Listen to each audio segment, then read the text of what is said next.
Okay, so I finally made it to my destination here, which is the Idaho Falls. Okay. I'm downtown. It's actually free parking. There's no kiosk machine that you have to use, which is pretty cool. Sometimes a lot of downtowns like kiosk it up. And they give you can do the little bike thing too.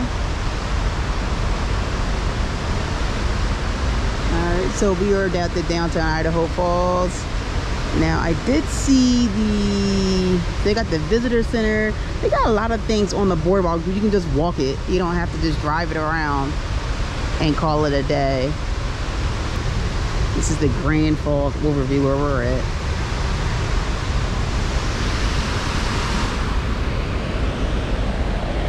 But they do have bathrooms here, so that's pretty good. But it's hot. It is hot, but that's pretty cool right there.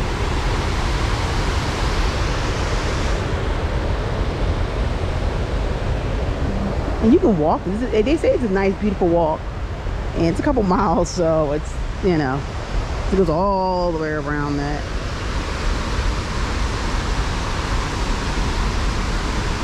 This is beautiful right here. This is really beautiful. It's worth the drive.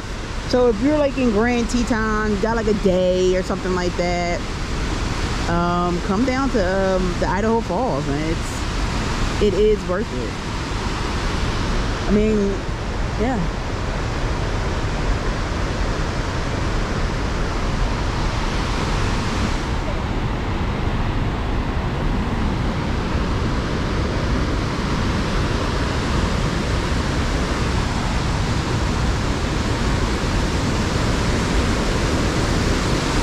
You can kind of go down there.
Dam flood, recovering from disaster.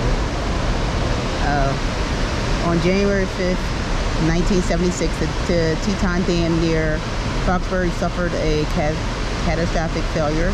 The collapse of the Earthring Dam sent a wall of water down the Snake River Plain, resulting in 11 deaths and causing $2 billion in damage. Wow. In Idaho Falls, the flood destroyed the city power plant and damaged the upper and lower plants. Wow. City officials quickly outlined plans to rebuild the power plants, the dam and spillway, and the city's iconic falls. The plans included using bulb turbine technology to increase generating efficiency. Flood recovery energized the city. In 1978, Idaho Falls voters passed a $48 million bond issue to pay for the reconstruction.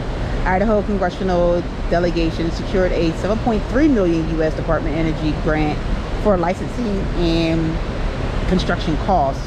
The bulb turbine started commercial production in 1982, and the city's hydroelectric system was back online. That took a while. Wow. The dam bridge. That's crazy.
welcome to the Idaho Falls Friendship Garden.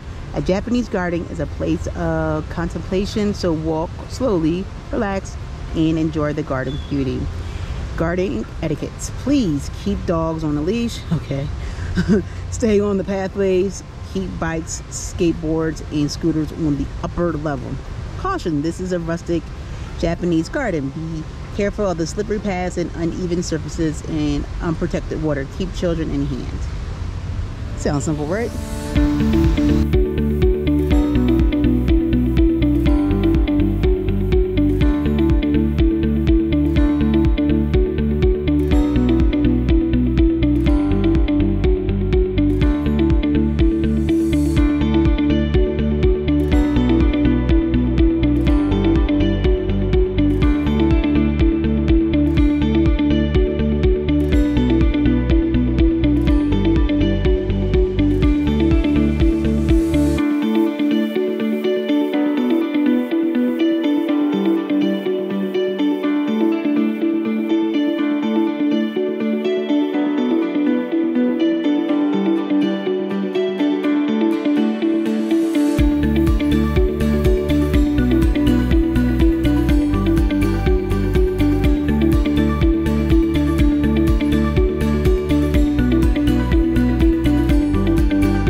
So that is going to conclude the video.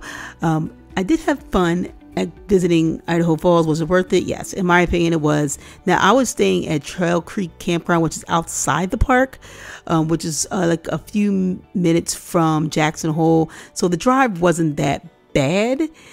But if you are traveling from Jackson Hole itself, you're going to have to go around like a mountain to kind of get there.